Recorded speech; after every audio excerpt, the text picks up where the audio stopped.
Hello student, मैं दयाशंकर आप सभी का स्वागत करता हूं पावर सिस्टम की क्लास में। और अगर कोई मेरे यूट्यूब चैनल पे पहली बार है तो सब्सक्राइब करें, बेल आइकन को दबाएं ताकि मैं कोई भी क्लास अपलोड करूं आपको नोटिफिकेशन मिल जाए। और अगर कोई आपका फ्रेंड एसएससी जेई की तैयारी कर रहा है या स्टेट जेई की तैयारी कर रहा है तो आप उन्हें भी आगे शेयर करें, ज़्यादा से ज़्यादा शेयर करें और क्लास को एंड तक देखें। ओके, तो स्टार्ट करते हैं अपने पावर सिस्टम। और पावर सिस्टम में जो हमारा आज ये पार्ट है बच्चों, ये लास्ट पार्ट है जनरेशन का। मैंने बोला था पावर सिस्टम को हम 3 पार्ट के अंदर पढ़ेंगे: जनरेशन, ट्रांसमिशन, डिस्ट्रीब्यूशन और प्रोटेक्शन। तो जनरेशन पूरा हो जाएगा, ट्रांसमिशन डिस्ट्रीब्यूशन थोड़ा लंबा है और प्रोटेक्शन है उसके बाद में। ओके, तो 3 पार्ट में पढ़ेंगे, आज जनरेशन का लास्ट पार्ट है। ओके, और टेलीग्राम चैनल को ज्वाइन करें अगर आपको क्लास की पीडीएफ चाहिए, ठीक है। और टेलीग्राम चैनल का जो लिंक है वो मैंने डिस्क्रिप्शन में दे रखा है। इसके अलावा अगर आपको कोई भी प्रॉब्लम हो, अपने कोई भी डाउट्स हो तो मेरे को भेज दें, जैसे टाइम मिलता है मैं रिप्लाई करूंगा आपको। मेरे व्हाट्सएप नंबर भी दिया हुआ है डिस्क्रिप्शन लिंक में। और टेलीग्राम पे आप कोई भी डाउट हो तो वो मुझे व्हाट्सएप ग्रुप में भेजा करो, क्योंकि टेलीग्राम में क्या होता है फिर वो चैट लंबी चलती है, ठीक है। तो आप मतलब पर्सनली मेरे को व्हाट्सएप कर दिया करो। तो स्टार्ट करते हैं बच्चों पावर सिस्टम। लास्ट टाइम पे हमने load factor, diversity factor, demand factor ये सब हमने पढ़े थे, प्लांट पूरे कर लिए थे हमने। ओके, तो आज हम पहले थोड़े से क्वेश्चन लेते हैं फिर आगे चलते हैं। और आज हम पढ़ेंगे टैरिफ के बारे में। टैरिफ बच्चों आपको पता ही है, जो इलेक्ट्रिसिटी बिल आता है टैरिफ। पावर फैक्टर इम्प्रूवमेंट, ये भी एक अच्छा टॉपिक है, इससे भी एक क्वेश्चन बनता है। और प्लस और जो प्रीवियस ईयर के क्वेश्चन है जनरेशन से रिलेटेड वो एंड में भी करेंगे और अभी स्टार्टिंग में भी करेंगे अपने, ठीक है। तो चलो स्टार्ट करते हैं। देखो बच्चों, आपके सामने पहला क्वेश्चन है, the main function of the economiser. देखो इकोनोमाइजर मैंने आपको बताया हुआ है बच्चों, इकोनोमाइजर का काम क्या है।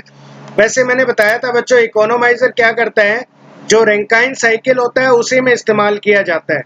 क्योंकि पावर प्लांट बच्चों, स्टीम पावर प्लांट 2 टाइप के होते हैं। एक तो विदाउट इकोनोमाइजर होता है, उसमें थोड़ी एफिशिएंसी कम रहती है।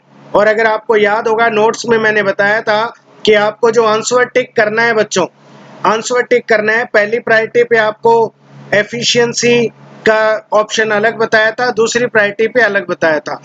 पहली प्रायोरिटी का जो आंसर है वो बच्चों विदाउट इकोनोमाइजर है, मतलब without Rankine cycle. Rankine cycle क्या करता है, थोड़ी एफिशिएंसी बढ़ाता है, किसके थ्रू, इकोनोमाइजर के थ्रू। और इकोनोमाइजर बच्चों क्या करता है, मैंने बताया हुआ है प्लांट के अंदर, स्टीम प्लांट के अंदर ये ऑलरेडी गर्म पानी को बॉयलर के अंदर भेजता है। तो गर्म पानी बॉयलर में जाता है तो आपकी फ्यूल की रिक्वायरमेंट को कम करता है और एफिशिएंसी बढ़ती है। Okay, the main function of the economiser of A boiler plant is, boiler plant मतलब स्टीम पावर प्लांट में लगता है बॉयलर, आपको पता ही है। Increase steam production, reduce fuel consumption. तो आंसर क्या आएगा बच्चों, फ्यूल कंजप्शन को कम करता है। और एक मैंने आपको बताया अभी कि एफिशिएंसी भी बढ़ा देता है, ठीक है। तो अभी यहाँ पे जो आंसर है ऑप्शन के अकॉर्डिंग रिड्यूस फ्यूल कंजप्शन, क्योंकि ऑलरेडी हीटिंग वाटर जो होता है ऑलरेडी गर्म पानी बॉयलर के अंदर भेजता है, तो गर्म ऑलरेडी है, आपको ज्यादा गर्म नहीं करना पड़ेगा, तो फ्यूल की रिक्वायरमेंट कम हो जाएगी। क्लियर है? ओके, नेक्स्ट बच्चों, the load duration curve, load curve की बात कर रहा है बच्चों। For unity load factor will be, देखो यूनिटी लोड फैक्टर के लिए ज्यादातर मैं आपको बता दूं, जो आपका लोड ड्यूरेशन कर्व होता है वो रेक्टेंगुलर शेप का होता है। कैसी शेप का होता है बच्चों, रेक्टेंगुलर का। ओके, तो आंसर आएगा रेक्टेंगुलर शेप। नेक्स्ट क्वेश्चन है, the capital cost of the power plant depends on, capital cost किस पे डिपेंड करती है। देखो बच्चों, कैपिटल कॉस्ट क्या होती है, आपने प्लांट बनाया तो उसमें कितना इंस्टॉलमेंट किया, मतलब जो इंस्टॉल्ड कैपेसिटी है, आपने बहुत सारी यूनिट्स लगाई, वो वाली कॉस्ट होती है।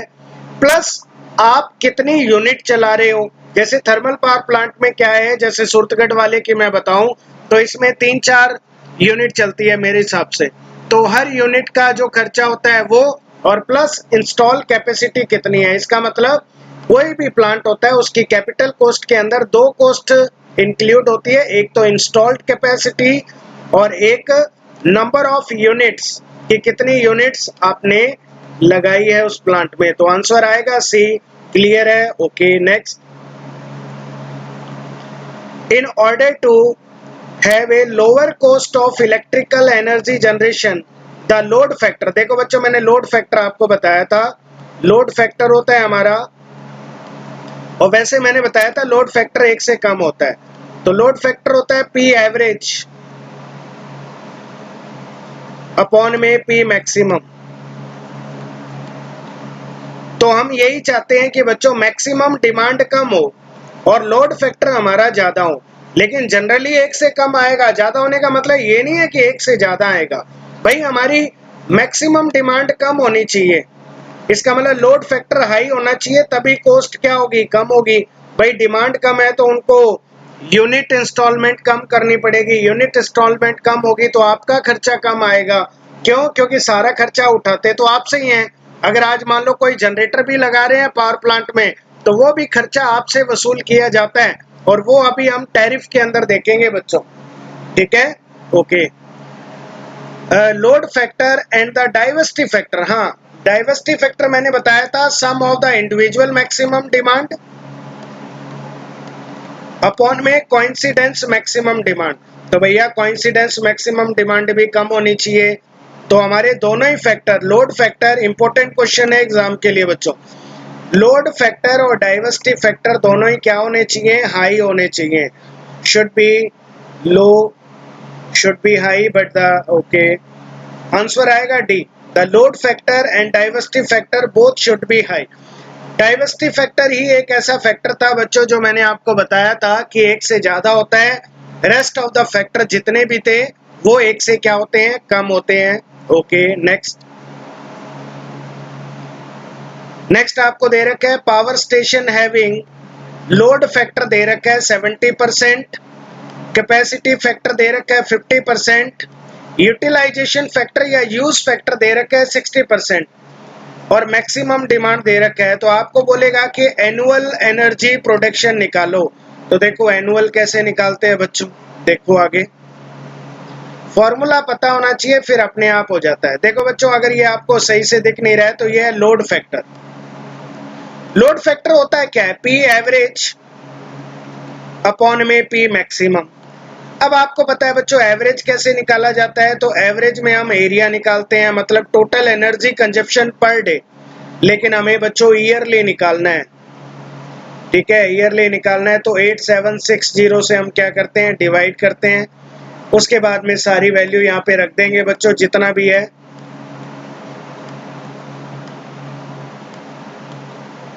टोटल एनर्जी कंजप्शन हमें पर डे, एक minute,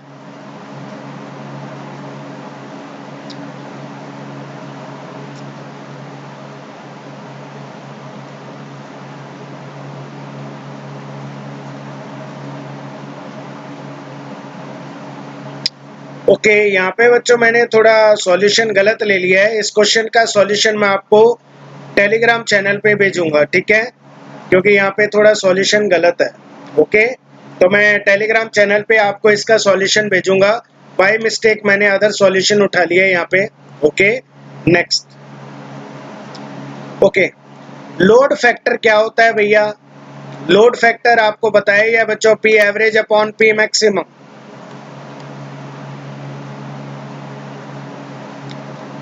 P average upon P maximum.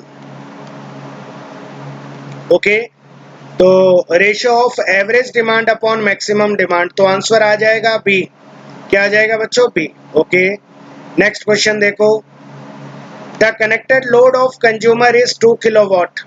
Load है 2 किलोवाट, मैक्सिमम डिमांड है 1.5 किलोवाट, तो डिमांड फैक्टर निकालना है। तो डिमांड फैक्टर क्या होता है बच्चों,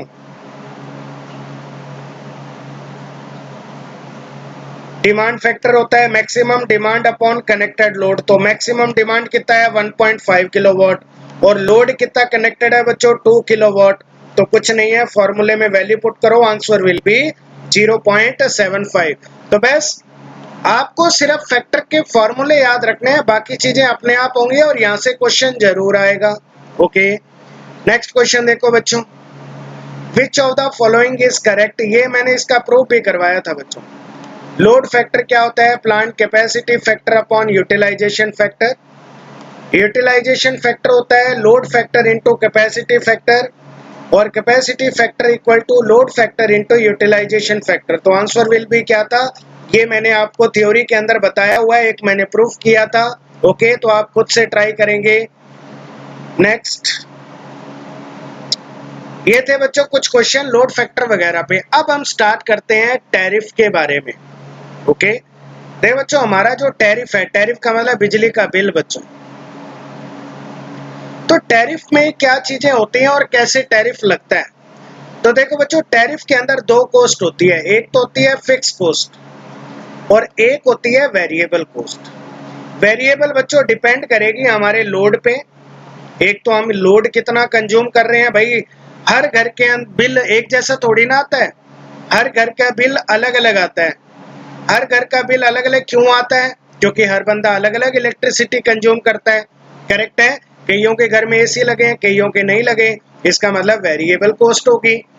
वाटर यूटिलाइजेशन कॉस्ट, भाई वाटर का यूटिलाइजेशन कितना हो रहा है, अगर डिमांड बढ़ रही है तो वाटर यूटिलाइजेशन भी ज्यादा होगा क्योंकि स्टीम प्रोड्यूस करनी पड़ेगी। वैसे ये कोई ज्यादा इफेक्ट डालता नहीं है कॉस्ट पे, क्योंकि पानी का बिल इतना ज्यादा आता नहीं है।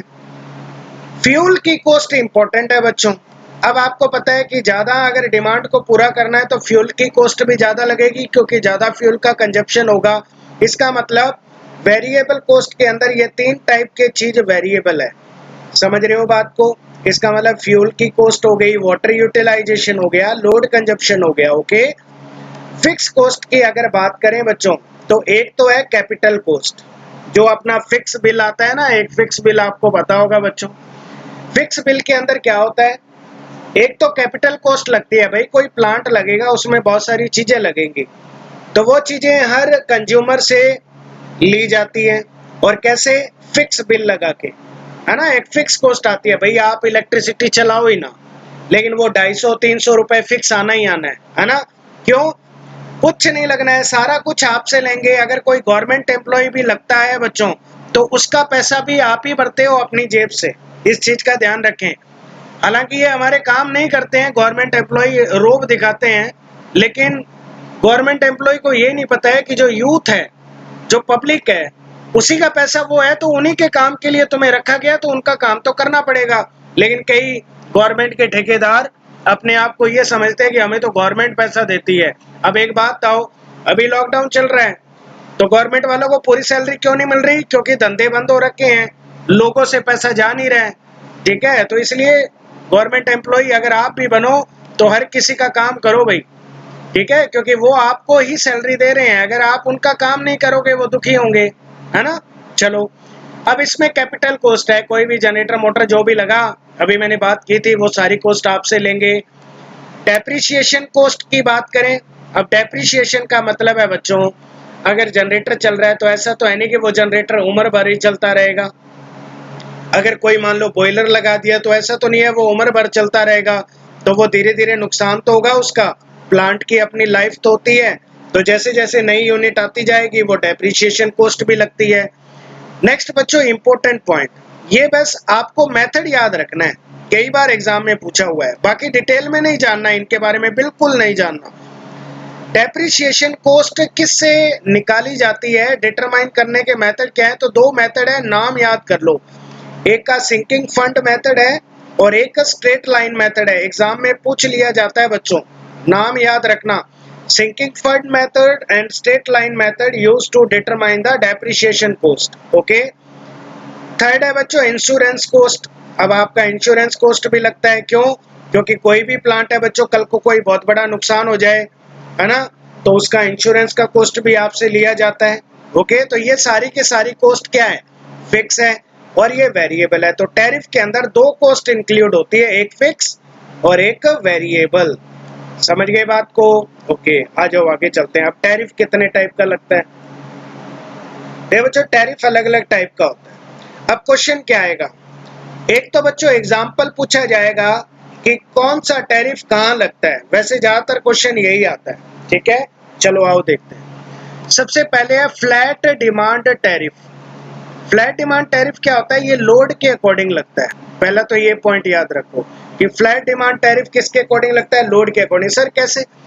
देखो बच्चों, आपने सुना होगा ये जो खेतों में ट्यूबवेल लगे हुए हैं, है ना, जैसे डेजर्ट एरिया होता है वहां पे फवारा खेती होती है। तो फवारा खेती में क्या होता है, उनको एक फिक्स टाइम पे इलेक्ट्रिसिटी दी जाती है और सबका बिल फिक्स आता है। 6 घंटे फिक्स आपको ट्यूबवेल में लाइट मिलेगी और फिक्स उसका क्या आता है? बिल आता है। समझ रहे हो बात को? तो ये होता है फ्लैट डिमांड टैरिफ। इसके अलावा और कहाँ लगता है? जहाँ पे लाइटिंग लोड हो, ठीक है।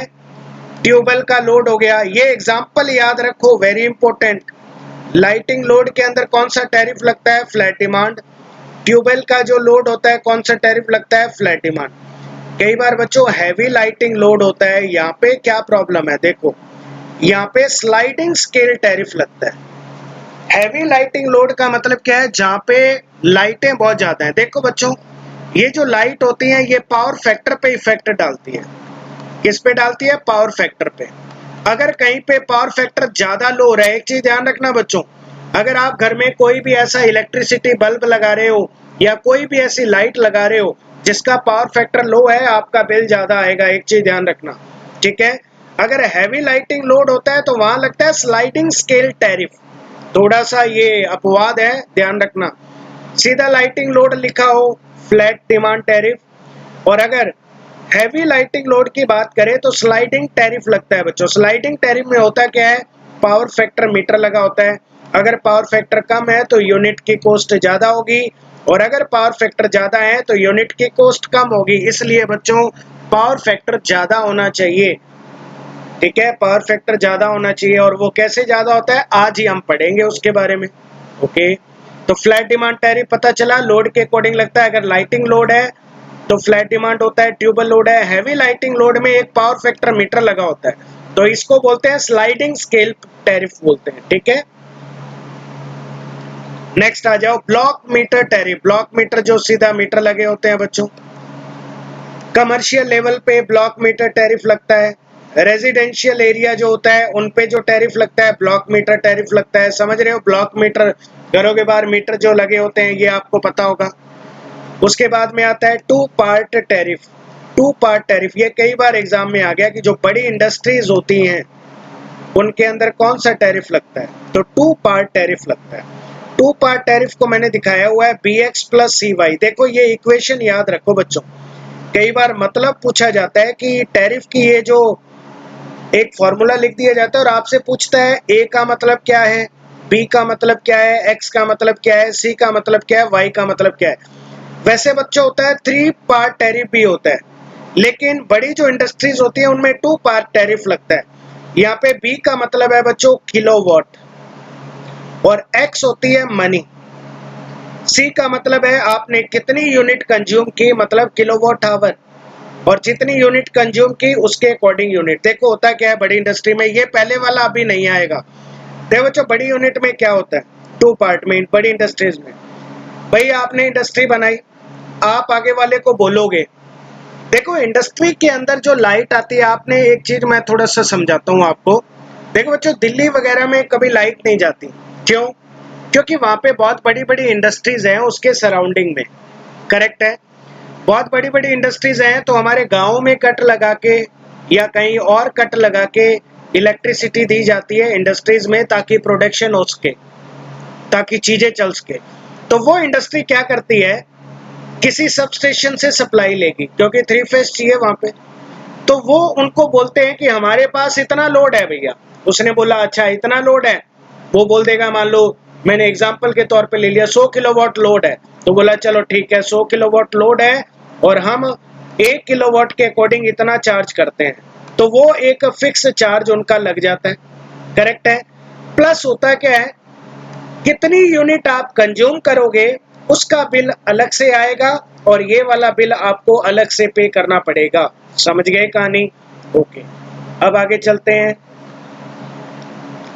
फिर आता है बच्चों डोहर्टी रेट, ये भी इंपॉर्टेंट है। डोहर्टी रेट, डोहर्टी रेट का दूसरा नाम ही है 3 पार्ट टैरिफ। इसके अंदर तीनों ही टैरिफ लगते हैं। बहुत बड़ा कोई कंज्यूमर आ जाए बच्चों, बहुत बड़ा, जैसे रिलायंस है, ठीक है, और भी बहुत बड़ी जैसे कंपनीज है ना, तो वो होते हैं बिग कंज्यूमर्स, तो उनका एक कॉस्ट लगता है जिसमें एक फिक्स कॉस्ट होती है, एक किलोवाट कॉस्ट होती है और एक किलोवाट हावर कॉस्ट होती है। समझ गए? तो ये आपको ध्यान रखना है। फिर बच्चों पावर फैक्टर टैरिफ, ये मैंने अभी आपको बताया, पावर फैक्टर टैरिफ कहते हैं या इसे स्लाइडिंग स्केल टैरिफ कहते हैं।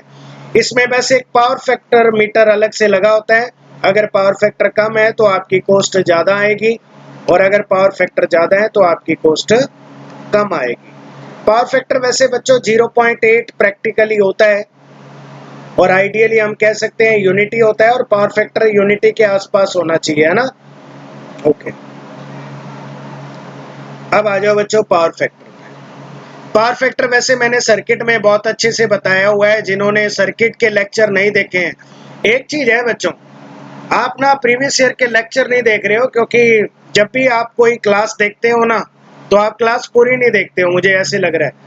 क्योंकि बच्चों मान लो अगर 50 व्यू भी आते हैं तो मैं खुश हूँ, लेकिन अगर 50 व्यू आते हैं और उस पे वॉच मिनट आता है 100 मिनट का, तो फिर कोई मतलब नहीं है, इसका मतलब आप देख नहीं रहे हो। 50 जने अगर आप देख रहे हो तो भी मैं खुश हूँ, ढंग से देखो वीडियो को, तो वॉच मिनट अच्छा होना चाहिए। वॉच मिनट कम होता है तो वो चीज मैं बंद कर देता हूँ, ठीक है। तो वो आपका क्या होना चाहिए, अच्छे से पूरा वीडियो देखो आप, वॉच मिनट हाई होना चाहिए। ओके, चलो अब बात करते हैं पावर फैक्टर की। तो बच्चों पावर फैक्टर आपको पता ही होगा, है ना, सर्किट के अंदर मैंने बताया था, जिन्होंने क्लास ली है उनको पता है और बाकियों को भी पता होगा जो पढ़ते हैं। जो नहीं पढ़ते हैं उनको तो क्या पता है भाई। पावर फैक्टर वैसे बच्चों होता है सिंगल फेस। अगर हम पावर की बात करें तो हम पावर को ऐसे लिखते हैं VPH IPH cos phi, actual के अंदर ऐसे लिखा जाता है ना। सिंगल फेस पावर क्या होती है, सिंगल फेस में VPH IPH cos फाई। एक चीज ध्यान रखो, एक एग्जाम में क्वेश्चन आ गया था, शायद SSC में ही आया था, उन्होंने ये बोला था कि पावर फैक्टर में ये जो एंगल होता है ना फाई, ये किसके बीच का एंगल होता है। तो ध्यान रखना ये फेज वोल्टेज और फेज करंट के बीच का एंगल होता है। ये किसी एग्जाम में आया था, शायद SSC में आया था, मेरे को एग्जैक्टली याद नहीं है, ठीक है। तो ये जो फाई एंगल है ये फेज वोल्टेज और फेज करंट के बीच का एंगल होता है। ओके, अब बच्चों अगर मान लो पावर 3 फेज है, तो 3 फेज है तो 3 फेज हो गए, तो कहने का मतलब 3 VPH IPH cos phi. Okay, ये पावर फैक्टर यहाँ से अगर निकालें तो यहाँ से पावर फैक्टर क्या निकलेगा, cos phi equal to power upon में VPH IPH। और VPH IPH बच्चों आपको पता है ये एक्टिव पावर होती है और ये कौन सी पावर होती है, एपरेंट पावर। आपको याद होगा मैंने पावर ट्राइंगल बनाया था, सर्किट की क्लास देख लेना बच्चों अगर किसी ने नहीं देखी है। मैंने पावर बताया था, फिर यहाँ पे रिएक्टिव पावर बताई थी और यहाँ पे हमारी एपरेंट पावर थी, है ना, और ये एंगल था फाई। तो यहाँ से पावर फैक्टर निकाले तो P अपॉन S आएगा। पावर फैक्टर क्या आएगा बच्चों, P अपॉन S। और S क्या होता है, VPH IPH। ओके, और S की यूनिट क्या थी बच्चों, KVA, याद होगा आपको, उम्मीद है भूल गए होंगे। और P की बात करूं तो किलोवाट,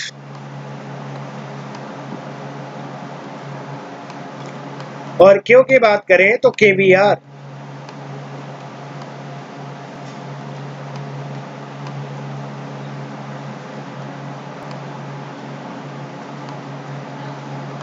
KVA ओके, इसका मतलब power factor will be equal to kilowatt upon KVA, मतलब active power upon apparent power. Formula भी आ जाता है एग्जाम में, जो चीजें करा रहा हूँ सब आती है एग्जाम में। अब देखो एक चीज, अब बच्चों KVA एक्चुअली क्या होता है, ये होती है डिमांड। KVA डिमांड आपने हमेशा सुना होगा। अब एक चीज ध्यान रखो, अगर बच्चों KVA डिमांड ज्यादा है तो हमारा पावर फैक्टर क्या होगा, कम होगा। पावर फैक्टर क्या होगा, कम। समझ रहे हो बात को। अब एक चीज देखो यहाँ पे जैसे मैंने दिखा रखा है राइट ट्राइंगल, P तो हमारा कांस्टेंट है, सारा कुछ डिपेंड करता है बच्चों KVA डिमांड पे। अब अगर बच्चों मान लो आपकी केवीए रेटिंग ज्यादा है, ठीक है, आपको मान लो पावर फैक्टर इंप्रूव करना है, तो पावर फैक्टर इंप्रूव करने का एक है बच्चों तरीका कि आप रिएक्टिव पावर को ज्यादा रखोगे या कम रखोगे। देखो मान लो मैं ये पहला केस ले रहा हूं, मान लो मेरी ये रिएक्टिव पावर है, अगर ये रिएक्टिव पावर है तो मेरी केवीए डिमांड क्या आएगी, ये आएगी, करेक्ट है। अब इसका मतलब ये वाली केवीए डिमांड ज्यादा है या इस रिएक्टिव पावर पे केवीए डिमांड ज्यादा है, तो आप बोलोगे सर ये वाला केवीए ज्यादा आएगा, ये केवीए कम आएगा। इसका मतलब रिएक्टिव पावर कम होनी चाहिए, रिएक्टिव पावर कम होगी तो केवीए डिमांड कम होगी, सही है कि नहीं बच्चों, क्योंकि ये वाली केवीए डिमांड और ये वाली केवीए डिमांड अलग अलग है। अब अगर यहाँ से देखा जाए, अगर बच्चों आप रिएक्टिव पावर ज्यादा रखते हो तो आपका एंगल फाई ज्यादा होगा, और फाई ज्यादा होने का मतलब ये अप्रोच करेगा 90 डिग्री पे, और कोस फाई अगर 90 डिग्री की तरफ अप्रोच करता है तो आप सब लोगों को पता है कि ये कम होता है, सही है। लेकिन अगर रिएक्टिव पावर कम है तो आपका फाई कम हो जाएगा, फाई कम हो जाएगा तो आपको पता है ये अप्रोच करेगा 0 डिग्री की तरफ, और 0 डिग्री पे पावर फैक्टर आपका क्या होता है, हाई होता है, करेक्ट है। तो एक चीज ध्यान रखना, पावर फैक्टर ज्यादा तो केवीए डिमांड कम, ओके, और ये डिपेंड करता है हमारा रिएक्टिव डिमांड पे, अगर रिएक्टिव डिमांड ज्यादा है तो केवीए डिमांड ज्यादा, केवीए डिमांड ज्यादा तो पावर फैक्टर कम, ओके। नेक्स्ट आ जाओ। अब हम बात करेंगे disadvantage of low power factor. क्या डिसएडवांटेज है, देखो अगर बच्चों पावर फैक्टर कम होता है तो केवीए डिमांड बढ़ जाएगी। अब एक बात बताओ, आप जनरेशन कर रहे हो, जनरेशन कर रहे हो तो अल्टरनेटर लगा हुआ है जनरेशन में, ठीक है, जनरेटिंग प्लांट में, तो भैया अगर केवीए डिमांड बढ़ गई तो आपको ज्यादा डिमांड वाला अल्टरनेटर लाना पड़ेगा, इसका मतलब अल्टरनेटर की कॉस्ट बढ़ जाएगी, समझ रहे हो, अल्टरनेटर की कॉस्ट बढ़ी तो आपका खर्चा बढ़ा। इसलिए हमेशा गवर्नमेंट को मत बोला करो बिजली का बिल ज्यादा आ रहा है, बिजली का बिल ज्यादा आ रहा है, सबको अपने शौक पूरे करने हैं, मेरे घर में एसी होना चाहिए, मेरे घर में वॉशिंग मशीन होना चाहिए, फिजिकल काम करना नहीं है, समझ रहे हो बात को। तो भैया आप जितनी डिमांड करोगे खर्चा आप ही का बढ़ेगा, उनको तो कुछ नहीं करना, आपके पैसे का जनरेटर लाना है, अल्टरनेटर लाना है, समझ रहे हो बात को। इसका मतलब केवीए डिमांड बढ़ जाएगी और आपका खर्चा बढ़ जाएगा। इसलिए एग्जाम में सीधा आता है कि पावर फैक्टर अगर कम है तो केवीए डिमांड ज्यादा होगी या कम होगी, तो ज्यादा होगी। नेक्स्ट देखो, ट्रांसमिशन लाइन के लॉसेस बढ़ जाएंगे। कैसे बढ़ेंगे भैया, देखो इधर सिंगल फेस होता है वीपीएच आईपीएच कोस फाई। अब आपको पता है सिंगल फेस में तो फेज वोल्टेज लाइन वोल्टेज बराबर ही होती है, तो वीएल आईएल कोस फाई। अब बच्चों अगर अपने यहाँ से देखें तो यहाँ से अगर मैं आईएल निकालूं, लाइन करंट निकालूं, अगर पावर फैक्टर मेरा कम हो रहा है तो लाइन करंट ज्यादा, लाइन करंट ज्यादा तो आईएल स्क्वायर आर, मतलब ट्रांसमिशन लाइन लॉसेस ज्यादा, समझ गए कहानी। इसका मतलब पावर फैक्टर अगर वीक होता है तो ट्रांसमिशन लाइन लॉसेस भी बढ़ जाते हैं। नेक्स्ट, कंडक्टर का साइज बढ़ जाएगा बच्चों, कंडक्टर का साइज बढ़ेगा तो बड़ा कंडक्टर लाएंगे, कॉस्ट आपकी बढ़ेगी, कोस फाई डिक्रीज होगा, आईएल बढ़ेगा। करंट बढ़ने का मतलब है आर कम होगा, भाई आर कम होने का मतलब करंट ज्यादा है, सही है कि नहीं, क्योंकि करंट का अपोज कम हो रहा है। आर कम होगा तो कंडक्टर का एरिया क्या होगा, बढ़ जाएगा, इनवर्सली प्रोपोर्शनल है, तो आपको बड़े साइज का कंडक्टर चाहिए, कंडक्टर भारी हो जाएगा, कंडक्टर भारी हो गया तो हमारे जो टेक्नीशियन है बेचारे वो कंडक्टर उठा नहीं पाएंगे, मजाक कर रहा हूँ, वैसे तो हमारे टेक्नीशियन सॉलिड हैं, 2-3 मेरे भी स्टूडेंट लगे हुए हैं, बोलेंगे सर क्या पढ़ाते हैं, बेइज्जती करते हैं। चलो आगे देखो। नेक्स्ट, ये तो हो गया लॉस, भाई क्या क्या लॉसेज हैं, कंडक्टर का साइज बढ़ जाएगा, केवीए डिमांड बढ़ जाएगी, वो सब चीजें। मेजर फैक्टर, जो लो पावर फैक्टर का सबसे बड़ा कारण है, तो मैंने कल बताया था बच्चों, इंडक्शन मोटर सबसे बड़ा कारण है, क्योंकि इंडस्ट्री में सबसे ज्यादा इस्तेमाल ये होती है, और इंडक्शन मोटर ही हमारा मशीन में टॉपिक चल रहा है, उसमें मैंने बताया था कि नो लोड पे हाईली लैगिंग पावर फैक्टर पे काम करता है। तो पावर फैक्टर लो है तो बच्चों आपको पता है कि फिर पावर फैक्टर वीक होगा। फुल लोड पे थोड़ा सा पावर फैक्टर इंप्रूव हो जाता है, वो हम इंडक्शन मोटर में पढ़ेंगे। तो ये एग्जाम में क्वेश्चन आता है कि लो पावर फैक्टर के केस में इंडक्शन मोटर का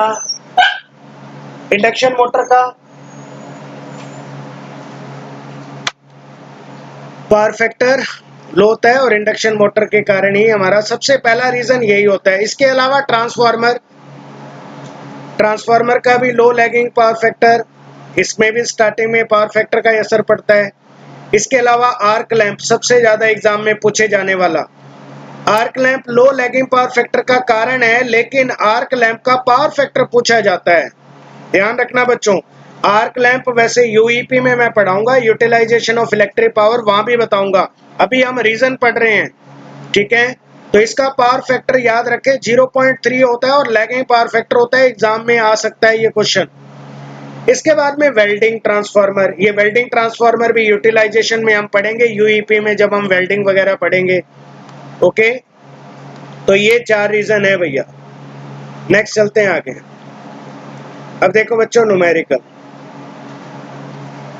यदि किसी लोड की एक्टिव पावर 60 किलोवाट है, मतलब एक्टिव पावर आपको दे रखी है 60 किलोवाट, रिएक्टिव पावर दे रखी है 80 केवीआर, पावर फैक्टर आपको निकालना है। तो बच्चों सबसे पहले तो पावर फैक्टर होता है P/S। एक्टिव पावर हमें पता है, लेकिन हमें एपरेंट पावर S नहीं पता। तो बच्चों मैंने सर्किट में बता रखे हैं, एक्टिव पावर हमारा 60 किलोवाट है, रिएक्टिव पावर हमारा 80 है, और ये बन जाता है एक राइट ट्राइंगल एस। हम निकाल लेंगे बच्चों राइट ट्राइंगल में, तो ऐसे निकलेगा P² + Q² और उसका अंडर रूट। तो कितना आएगा, S बराबर 100 kVA रख दो, 0.6 आएगा। Power factor is 1 for heating element. Heating element वो होते हैं बच्चों जो प्योरली रेजिस्टिव होते हैं। ये भी हम आगे लैंप के अंदर पढ़ेंगे, यूईपी के अंदर, ठीक है। अभी तो बस इतना पॉइंट नोट करते रहो। तो इस न्यूमेरिकल में कोई दिक्कत नहीं है, उम्मीद है कर लिया होगा, जिन्होंने सर्किट किया है कर लिया होगा। अब ये इसको थोड़ा टेढ़ा पढ़ो, चलो मैं घुमा देता हूं।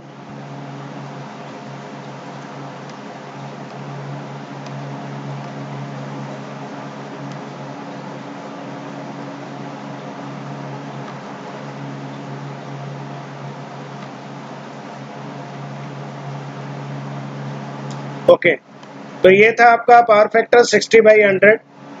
नेक्स्ट क्वेश्चन देखो बच्चों, लोड को 5 + J6 वोल्टेज सप्लाई दी गई है। ये सप्लाई वोल्टेज है और ये सप्लाई करंट है।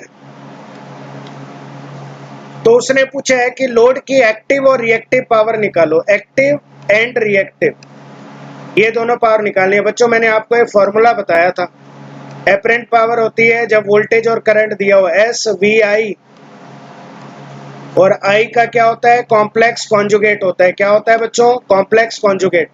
और कॉम्प्लेक्स कॉन्जुगेट हटेगा तो I की जगह यहाँ पे प्लस लगेगा न्यूमेरिकल में। बस कुछ नहीं करना, वैल्यू पुट करो फॉर्मूले में, S बराबर VI complex conjugate. Complex conjugate हटते ही प्लस आ गया, प्लस आते ही फिर आपको एक रियल पार्ट मिलेगा, एक इमेजिनरी। अब आपको पता ही है एपरेंट पावर क्या होता है, P + jQ। तो इसका मतलब ये रियल पार्ट जो है ये एक्टिव पावर है, और ये Q जो है ये रिएक्टिव पावर है। तो S आपका आ जाएगा, एपरेंट पावर भी निकल जाएगा, सारी पावर निकाल दी। समझ में आ गया होगा। चलो नेक्स्ट।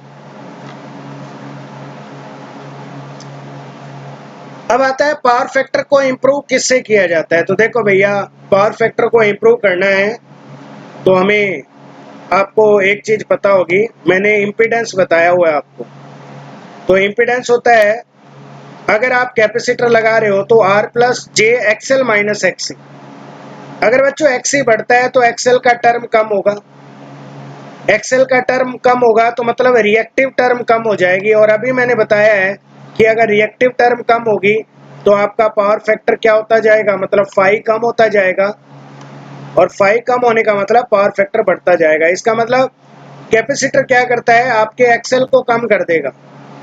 XL कम होते ही आपका cos फाई बढ़ जाएगा क्योंकि नीचे वाली टर्म कम हो जाएगी, क्योंकि पावर फैक्टर R/Z भी होता है। बाय स्टैटिक कैपेसिटर, स्टैटिक का मतलब कोई मूवेबल कैपेसिटर नहीं है। अब आपसे पूछेगा कि ये कैपेसिटर लगाना क्या है, तो बच्चों याद रखना, कैपेसिटर लोड के पास लगता है या जिसके कारण पावर फैक्टर आपका वीक हो रहा है उसके पास कैपेसिटर लगाया जाता है। भाई इंडक्शन मोटर के कारण पावर फैक्टर वीक हो रहा है तो उसके पास लगेगा, ट्रांसफार्मर के कारण वीक हो रहा है तो उसके पास लगेगा। तो एक मेथड है कि स्टैटिक कैपेसिटर लगा दो। अब बच्चों कैपेसिटर 3 फेज की बात करें तो स्टार और डेल्टा में लगता है। ये स्टार कैपेसिटर है, ये डेल्टा कैपेसिटर है लोड के पास। अब थोड़ा सा देख लो कि कौन सा कॉन्फ़िगरेशन बेटर है, हमें कौन सा कॉन्फ़िगरेशन चाहिए। तो एक चीज मैंने बताई हुई है, डेल्टा की जो पावर होती है वो स्टार की पावर से 3 गुना होती है। लेकिन ये कैपेसिटर के केस क्या है बच्चों, देखो पावर क्या होता है, V²/R होता है, लेकिन R की जगह हमारे पास यहाँ पे कैपेसिटर है। तो कैपेसिटर क्या होता है, 1/ωc। अब ये 1/ωc को कैसे लिखोगे, Vps²/Wωc। और VL की बात करें तो स्टार के अंदर VL होता है √3 VPH, और VPH क्या होता है, VL/√3। इसका मतलब अगर मैं इस VPH की जगह VL/√3 रख दूं तो मेरे पास स्टार पावर कैपेसिटर के केस में निकल के आएगी VL²/ωc। सिमिलरली डेल्टा के अंदर बच्चों, डेल्टा के अंदर VPS² = VL² होता है, क्योंकि लाइन वोल्टेज फेज वोल्टेज के बराबर होती है डेल्टा कैपेसिटर में। ओके, तो बस ये वाली चीज आप रखोगे। तो अगर आप बच्चों स्टार के अंदर स्टैटिक कैपेसिटर लगाते हो पावर फैक्टर को बढ़ाने के लिए और डेल्टा में बढ़ाते हो तो कौन सा सही रहेगा, तो जो बच्चों लोड पे ज्यादा पावर देगा वो सही रहेगा। और ज्यादा पावर आप यहाँ पे देख रहे हो बच्चों, स्टार की जो पावर है वो डेल्टा की पावर की 1/3 है। इसका मतलब स्टार ज्यादा बेटर रहेगा। तो इसका मतलब P डेल्टा बराबर 3P स्टार। ठीक है, ये ध्यान रखना। एग्जाम में क्वेश्चन आए कि डेल्टा कैपेसिटर और स्टार कैपेसिटर में ज्यादा पावर हमें किस पे मिलेगी, तो आप बोलोगे डेल्टा कैपेसिटर में। और कितना मिलेगी, 3 गुना। ये कैपेसिटर की बात कर रहा हूं मैं रेजिस्टर और रिएक्टेंस की बात नहीं कर रहा हूं। ठीक है, ये ध्यान रखना। ओके, तो हम कौन सा प्रेफर करेंगे भैया पावर फैक्टर को बढ़ाने के लिए, डेल्टा, ताकि पावर भी ज्यादा मिले। नेक्स्ट आ जाओ। इसके अलावा बच्चों हम सिंक्रोनस कंडेंसर लगाते हैं, वेरी इंपॉर्टेंट, और ये मैं एक्सप्लेन करूंगा सिंक्रोनस मोटर के अंदर। ध्यान रखना, सिंक्रोनस मोटर में एक्सप्लेन करूंगा, लेकिन अभी आपको याद करना है सिंक्रोनस कंडेंसर या इसे बोलते हैं रोटेटिंग कंडेंसर। सिंक्रोनस मोटर जो होती है बच्चों लाइट लोड और अवर एक्साइटेशन के केस में सिंक्रोनस कैपेसिटर की तरह काम करती है। इसलिए ध्यान रखना, कई बार एग्जाम में क्वेश्चन आया है कि सिंक्रोनस कंडेंसर क्या होता है, तो ये सिंक्रोनस मोटर है, लाइट लोड और अवर एक्साइटेशन के केस में ये पावर फैक्टर को इंप्रूव करती है। ओके, नेक्स्ट फेस एडवांसर लगा देते हैं। ये एक टाइप के बच्चों कम्यूटेटर मोटर है। अब कम्यूटेटर एसी को डीसी में बदलता है, आपको पता होगा, नहीं पता है तो हम आगे डीसी मशीन में पढ़ेंगे भी, और छोटी मशीन में आएगा। सिंगल फेज सीरीज मोटर होती है एक टाइप की, तो ये होते हैं फेज एडवांसर। तो 3 तरीके से पावर फैक्टर इंप्रूव कर सकते हो, स्टैटिक कैपेसिटर लगा के, और स्टैटिक कैपेसिटर में डेल्टा बेस्ट रहेगा क्योंकि पावर ज्यादा मिलेगी। सिंक्रोनस कंडेंसर, और सिंक्रोनस कंडेंसर होता क्या है, सिंक्रोनस मोटर ही होती है।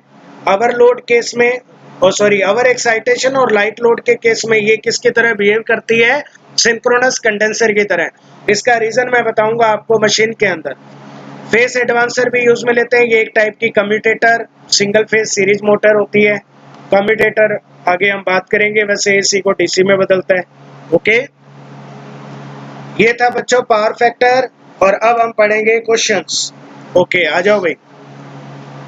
Out of the following category the base load power plant, base load कौन सा है, न्यूक्लियर बेस लोड है, run of river base load है, पंप स्टोरेज बेस लोड है, डीजल हमारा पीक लोड है। तो 1 2 3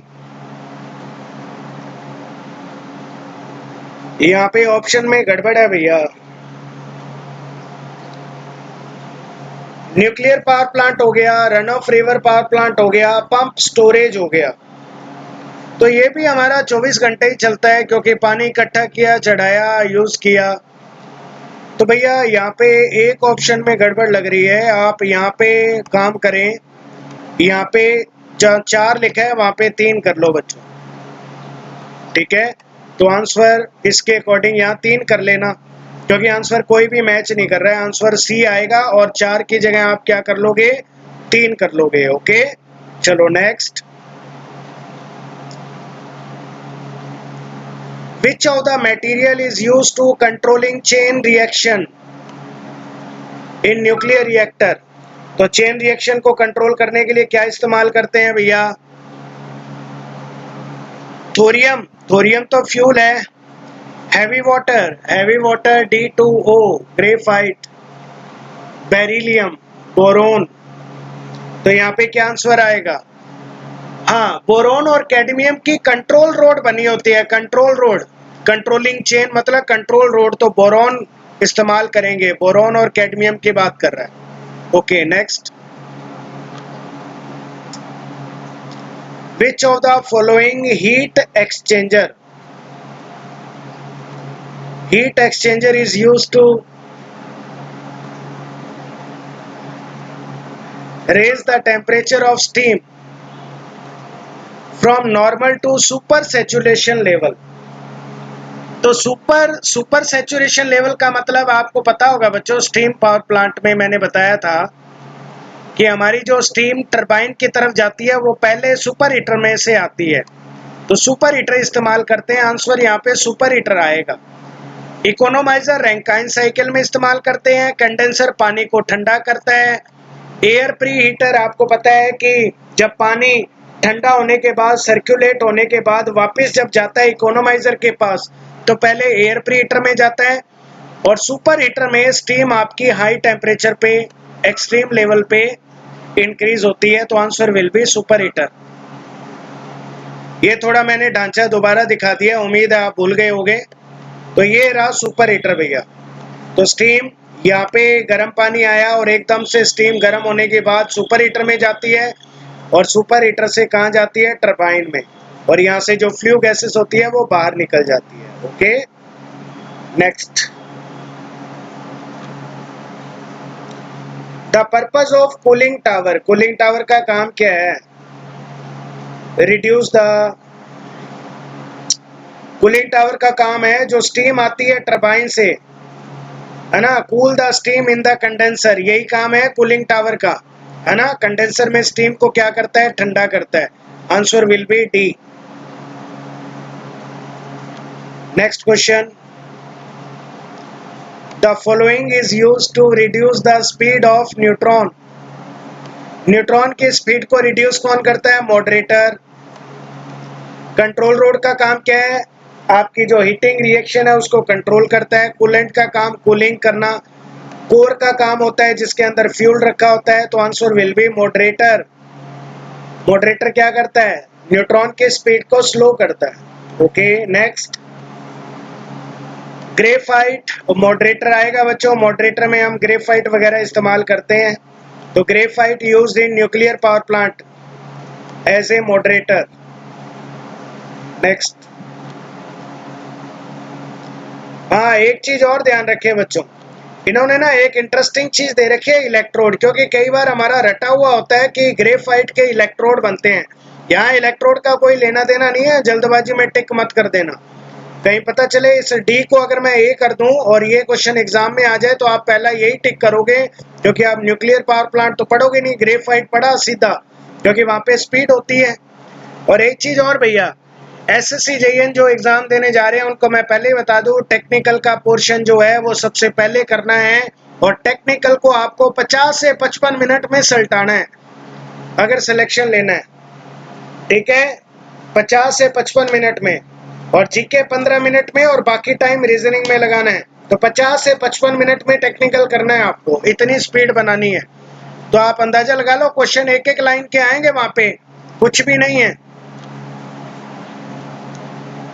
ओके, ये मैंने मॉडरेटर दिखा रखा है यूरेनियम 235 जो मैंने थ्योरी में बताया था बच्चों।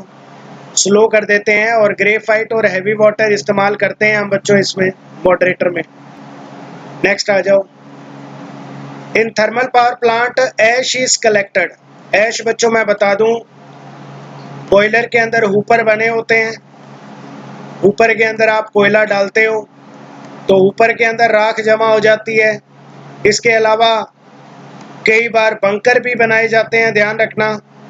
ऊपर के बाद राख आपकी बंकर में जाती है। तो आंसर यहाँ पे, हाँ यहाँ पे बच्चों दोनों ही आंसर दे रखे हैं, तो ध्यान रखें यहाँ दोनों ही आंसर आएंगे। क्योंकि बच्चों राख, कोयला जब आप बंकर में ऊपर में जलाते हो तो राख यहाँ जमा होती है, उसके बाद में बंकर में रखा जाता है, इसको कलेक्ट किया जाता है। तो जब तक कलेक्ट नहीं किया जाता तब तक ऊपर में रहती है। तो इसका आंसर बी और सी दोनों ही आएंगे, बंकर भी आएगा और ऊपर भी आएगा। Okay next.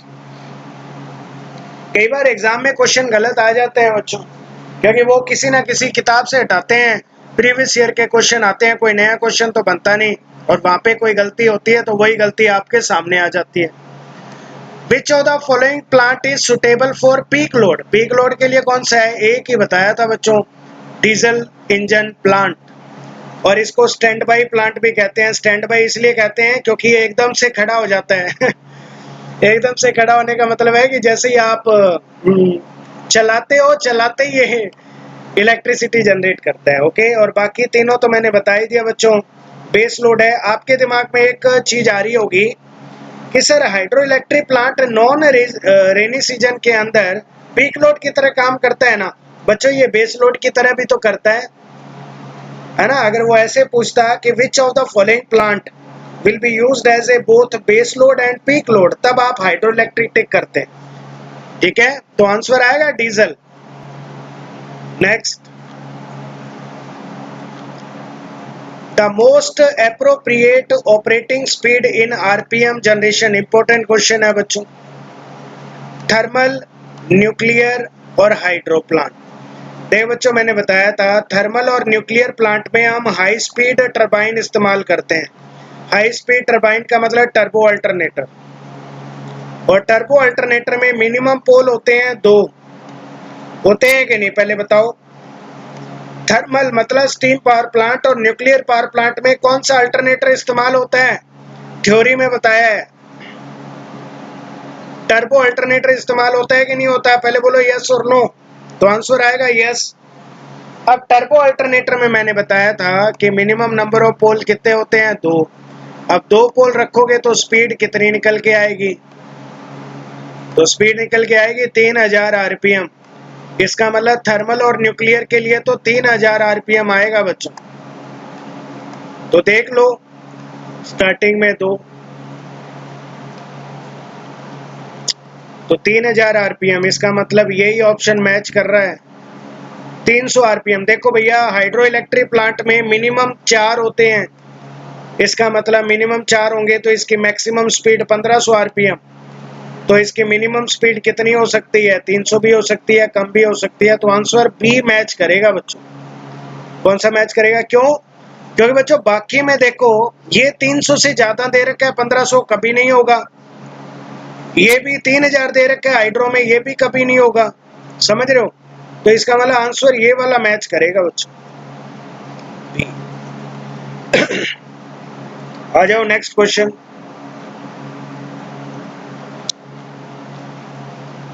Effect of water hammer is reduced by. Water hammer is reduced by. अच्छा, ये बच्चों उसकी बात कर रहा है हाइड्रो इलेक्ट्रिक प्लांट की। मैंने बताया था ना डैम होता है, डैम के अंदर यहाँ से पानी आता है और पानी का प्रेशर ज्यादा होता है, तो यहाँ पे सर्ज टैंक लगा होता है।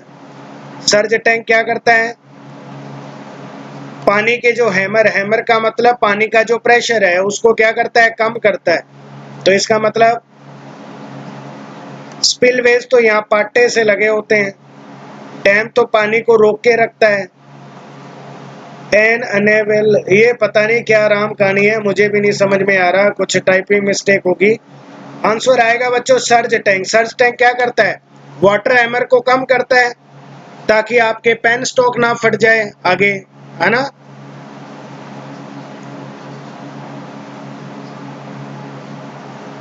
नेक्स्ट क्वेश्चन देखो, in a nuclear reactor chain reaction is controlled by, तो चेन रिएक्शन दोबारा क्वेश्चन आ गया, बोरोन और कैडमियम की कंट्रोल रोड इस्तेमाल करते हैं, तो answer will B cadmium.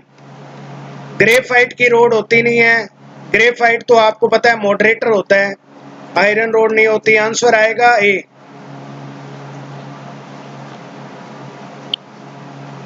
Next, in a nuclear power station moderator is used to reduce the speed of neutron, answer क्या आएगा, reduce the speed of neutron. Okay next, in hydro electric power plant, ये question repeat हो गया, ओ sorry अलग है ये। Hydro electric power plant के बच्चों इंस्टॉलेशन कॉस्ट ज्यादा होती है, इनिशियल कॉस्ट, क्योंकि डैम बनाते हो ना आप, डैम कॉस्ट हाई होती है, initial cost high, operating cost कम होती है बच्चों, क्योंकि डैम एक बार बन जाता है उसके बाद तो ऑपरेटिंग कॉस्ट कोई ज्यादा है नहीं, फ्यूल वगैरह ज्यादा कंज्यूम है नहीं, इसका मतलब ऑपरेटिंग कॉस्ट होती है लो और इनिशियल कॉस्ट होती है high, then answer will be C, C correct answer है बच्चों। ओके नेक्स्ट, सर्ज टैंक का क्या फंक्शन है भैया, सर्ज टैंक का फंक्शन अभी मैंने बताया था, वाटर हैमर को कम करना, relieve water hammer pressure in pen stock, है ना, बताया हुआ है। अच्छा ये आ गया बच्चों रैंकाइन साइकिल, मैंने बताया था आपको दो ऑप्शन टिक करने होते हैं स्टीम पावर प्लांट में, एक तो 20 to 30% और एक 30% to 45%। अब ये कब टिक करना है, अगर बच्चों रैंकाइन साइकिल की बात करें, इसका मतलब आप स्टीम पावर प्लांट में इकोनोमाइजर इस्तेमाल कर रहे हो और इकोनोमाइजर आपकी एफिशिएंसी बढ़ाता है, और अगर इकोनोमाइजर इस्तेमाल नहीं कर रहे हो तो 20 to 30%। एग्जाम में क्वेश्चन आ जाए सीधा पूछ ले कि स्टीम पावर प्लांट की एफिशिएंसी कितनी है, अगर ये भी दिया है और ये भी दिया है तब आप यही टिक करोगे, लेकिन अगर जैसे क्वेश्चन में पूछा कि रैंकाइन साइकिल की एफिशिएंसी क्या होगी स्टीम पावर प्लांट में, तो बढ़ जाती है, और बढ़ने का मतलब 30 से ऊपर चली जाती है, आंसर विल बी सी। समझ में आया? ओके नेक्स्ट, ये मैंने बता दिया, ये रहा बच्चों वो जो मैंने थ्योरी में आपको बताया था कि आपको पहली चॉइस यही देनी है 15 से 30% और दूसरी ये देनी है, ये कब देनी है, अगर रैंकाइन साइकिल की बात करें तब, और अगर कुछ नहीं बोले तो ये टिक कर देना, और अगर ये ऑप्शन में नहीं है तो ये टिक कर देना। ओके, ये भी देख लो बच्चों, टर्बो अल्टरनेटर जो मैंने अभी आपको बताया था हाई स्पीड होता है, मिनिमम नंबर ऑफ पोल 2 होते हैं, तो इसकी मैक्सिमम स्पीड कितनी निकल के आएगी, 3000 आरपीएम। तो टर्बो अल्टरनेटर हम उसमें इस्तेमाल करते हैं जहां स्टीम बनाई जाती है, जैसे क्योंकि स्टीम हाई प्रेशर पे बनानी है, ठीक है, तो वहां इस्तेमाल करते हैं। हाइड्रो इलेक्ट्रिक प्लांट में हमें ज्यादा कुछ इस्तेमाल करना नहीं है। तो बच्चों ये थी आपकी क्लास, आपको क्लास कैसी लगी, अच्छी लगी तो कमेंट बॉक्स में मैसेज करें और ज्यादा से ज्यादा शेयर करें, ठीक है, अपने मित्रों के साथ शेयर करें, और पीडीएफ के लिए टेलीग्राम चैनल को ज्वाइन करें। और बच्चों घबराओ नहीं, एसएससी जेईएन के एग्जाम से पहले भी मैं सिलेबस पूरा करवा दूंगा, बस आप पढ़ते रहो, और राजस्थान स्टेट इलेक्ट्रिसिटी बोर्ड का आएगा तब तक भी हम पूरा कर लेंगे, ठीक है, तो आप फिक्र नहीं करें, फिक्र ना को, शेयर करें, बस आप इतना है पढ़ाई करें, शेयर करें, ओके, और सब्सक्राइब नहीं किया है तो सब्सक्राइब करें। तो ये था बच्चों, आज हम पावर सिस्टम ही पढ़ेंगे खाली, ठीक है, तो मुझे थोड़ा सा काम है तो मशीन में रिकॉर्ड नहीं कर पाऊंगा। Okay, thank you.